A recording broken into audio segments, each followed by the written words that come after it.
টাকা, পয়সা, প্রলোভন এগুলো দিয়ে কখনো যে আইনজীবীকে কেনা যায় না, ব্যারিস্টার আব্দুর রাজ্জাক সাহেব ছিলেন সেটার একটা বড় উদাহরণ।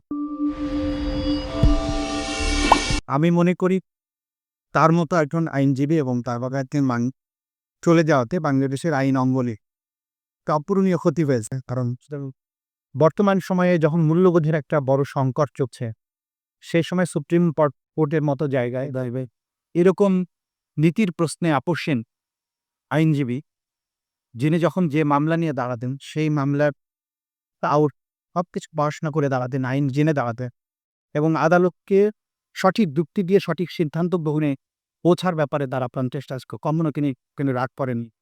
আদালতে যখন তার একটি স্মার্ট উপস্থাপনার ভঙ্গি ছিল, এটা আমাদের সকলের কাছে অনুকরণীয় ছিল এবং সবচেয়ে বড় কথা ছিল তিনি স্রোতের প্রতিকূলে দাঁড়িয়েছেন বিভিন্ন সময় এবং সেই জায়গা যখন দাঁড়িয়েছেন কখনো অপ্রস্তুত অবস্থায় দাঁড়াননি, যেটা আইনজীবীদের জন্য শিক্ষণীয় বিষয়।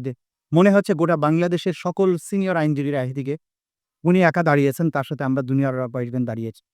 কিন্তু সেই জায়গায় তার নিষ্ঠা, তার যে চেষ্টা ছিল গভীরে যাওয়ার এবং সবচেয়ে বড় কথা যে দৃঢ়চিত্ত, সেখানে তিনি সেই বাধাগুলো অতিক্রম করেছেন এবং সত্য এবং ন্যায় প্রতিষ্ঠার ব্যাপারে তার যে আপোষহীনতা ছিল, এটা সারা জীবন আমাদেরকে এই অনুপ্রেরণা দিয়ে যাবে। তার মতো আইনজীবী হওয়া আমাদের জন্য স্বপ্নের বিষয় ছিল। তিনি আমার মেন্টর ছিলেন এবং আজীবন তিনি মেন্টর। তরুণ আইনজীবী যারা আছে তার কোন গুণটা আপনি ফলো করতে বলবেন? তরুণ আইনজীবীদের উদ্দেশ্যে আমরা যেটা বলবো যে ব্যারিস্টার আব্দুর রাজ্জাক সাহেব কখনো অপ্রস্তুত অবস্থায় কোর্টে যেতেন না। তিনি যে কোনো বিষয়ে কথা বলার আগে ইন সাউথ পড়াশোনা করতেন, ইন ডেপথ পড়াশোনা করতেন এবং কোর্টে যখন দাঁড়াতে তখন ওই বিষয়ের ব্যাপারে এমন কোনো তথ্য ছিল না, আইন ছিল না যেটা তিনি জানতেন। এরকম প্রস্তুতি নিয়ে কোর্টে দাঁড়াতে বিনয়ের সাথে কথা বলতেন, কোর্টের প্রশ্ন বোঝার চেষ্টা করতেন, সেভাবে জবাব দিতে।